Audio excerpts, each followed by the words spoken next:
Salve nação! E o Vasco, hein? Foi eliminado pelo Flamengo e teve polêmica pesada após o jogo com Pedrinho e Fábio Carille. Em 10 segundos, uma avaliação de um lance tão ajustado demonstra então uma evolução do VAR. A única coisa que eu falo pra ele é que ele não tem que chorar, não. Não tem que chorar, não. Levanta a cabeça e segue, né? Chorar muitas vezes mostra um sentimento de fraqueza. Qualidade. Falta realmente de qualidade e, consequentemente, competitividade num período maior do jogo. Bora lá então começar a ver tudo isso? Se liga aí, ó. Mais uma vitória do Flamengo sobre o Vasco. Agora, na sequência de 32 partidas, os vascaínos têm apenas 2 vitórias, 11 empates e 19 triunfos rubro-negros. O Vasco colocou em campo um time ofensivo. Precisava vencer por 2 gols.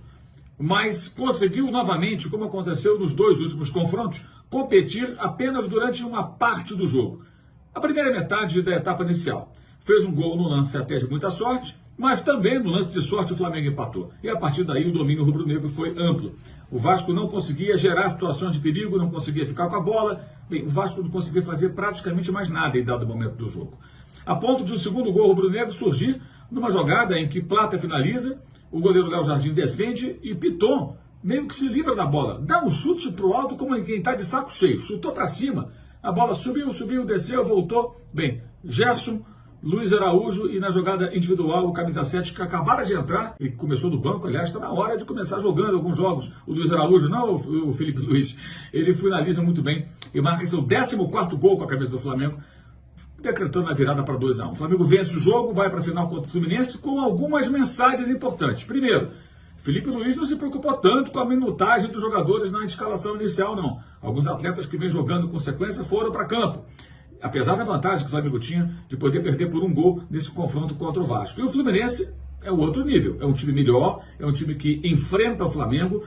Felipe Luiz, em 2 jogos contra a equipe do Mano Menezes, perdeu um e empatou o outro, ou seja, é um desafio mais complexo. Hoje, o Fluminense é um adversário muito mais perigoso para o Flamengo do que o Vasco, que não consegue, de fato, enfrentar a equipe rubro-negra, o seu grande rival. Lutou o Vasco, mas falta qualidade. Falta realmente qualidade e, consequentemente, competitividade num período maior do jogo. O Flamengo quase que treinou no segundo tempo, depois que adquiriu a vantagem do placar, tamanha a facilidade. Daria até para Felipe Luiz poupar mais jogadores do que poupou nesse confronto contra o Vasco da Gama. Dessa vez com um bom público, né? Mais de 50 mil pessoas no Maracanã, ao contrário do melancólico jogo da semana anterior, com um pouco mais de 10 mil pessoas no estádio Newton Santos, o Engenhão. Só antes de dar a palavra para o Carille, e não nenhum contexto de jogo vai ser avaliado por mim aqui, obviamente. Eu só quero pontuar a questão da linha do VAR, e não estou entrando no mérito do jogo, mais uma vez, só repetindo e deixando claro, mas em 10 segundos uma avaliação de um lance tão ajustado demonstra então uma evolução do VAR num nível absurdo de um jogo para o outro. E olhando, revisando, tentando ser o mais justo possível, e pegando as informações com o VAR, que a linha da tecnologia vem de baixo para cima, por isso que a cabeça do Bruno Henrique fica fora da linha e dando a sensação de impedimento, é a imagem que nós temos. A imagem que nós temos, que o corte primeiro tinha muito mais corte para fazer, para esticar. E a outra é que a cabeça do Bruno Henrique passa por fora da linha. Então, um lance polêmico, que poderia mudar a trajetória do jogo, e numa avaliação, na minha concepção, extraordinária do VAR. Então nós tivemos uma evolução do VAR de um jogo para o outro de uma forma excepcional.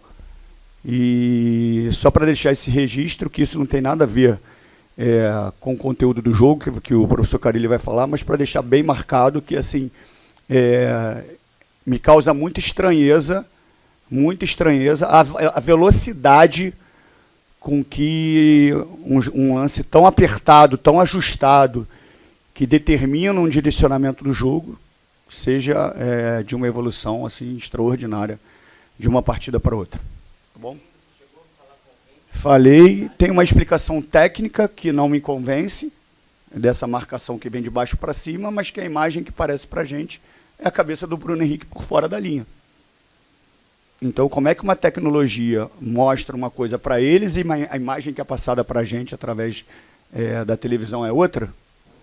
E numa velocidade dessa, eles levaram mais tempo num lance que eu até achei que eles estavam avaliando se a bola tinha entrado ou não num cabeceio do Flamengo, que o Léo Jardim está próximo da linha do gol, e eles falaram que não, que era uma avaliação de um possível pênalti.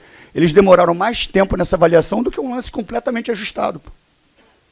E se teve essa evolução, parabéns. Eu realmente, em lances muito menos ajustados, a demora era de 2, 3 minutos. Um lance desse... Físico eu já falei.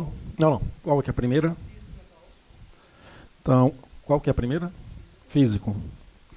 A gente está em uma evolução, a gente teve uma semana com um jogo importante da Copa do Brasil, o Flamengo teve uma semana limpa. A primeira é essa. Então, a gente está num trabalho legal, evolução, jogadores chegando, se adaptando. A outra? A mental, sim, é algo que mais eu tenho trabalhado nesse período e eu tenho que continuar trabalhando bastante. Né? E a outra?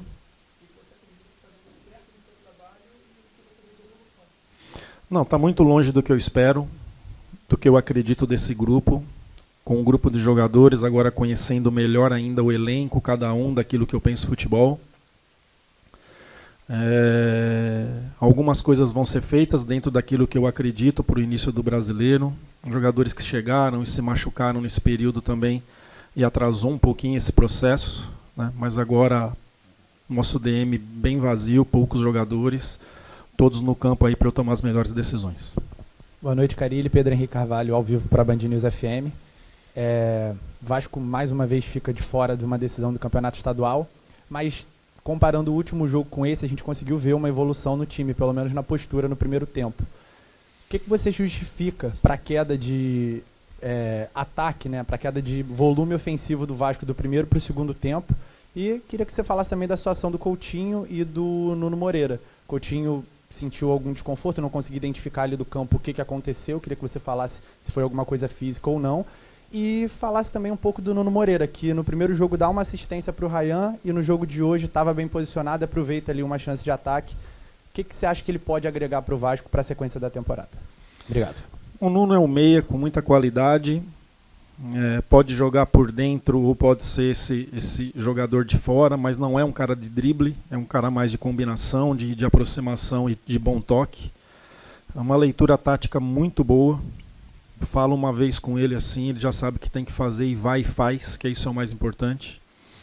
Então o Coutinho foi muscular, mas o que é ainda não consigo te dizer, muito recente, o jogo acabou agora, claro que vai ter que passar por uma avaliação, mas foi muscular. Tá? E o Nuno é isso, o Nuno é um jogador que vai ajudar demais, tanto por dentro como por fora. E aí, nação, o que vocês acharam da eliminação do Vasco, hein? Bora botar fogo nessa discussão. Tô muito afim de saber qual é a tua opinião através dos comentários, ó.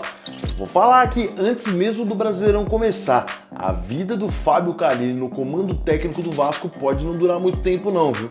O Fábio Carille é um treinador que gosta de uma equipe reativa, é um treinador que gosta bastante de esperar ali o seu adversário jogar, gosta de jogar atrás da linha da bola, foi assim praticamente em todos os times da sua carreira, e o Vasco não tem um elenco tão bom, né? Precisaria de um técnico que gosta de jogar um pouco mais compacto, um Vojvoda da vida, que extrai o máximo do seu elenco. É muito complicado esse jeito do Carille jogar. E ainda tem a questão financeira do Vasco, né? Vale lembrar, nenhuma SAF comprou, o contrato antigo com a 77 Partners está cancelado.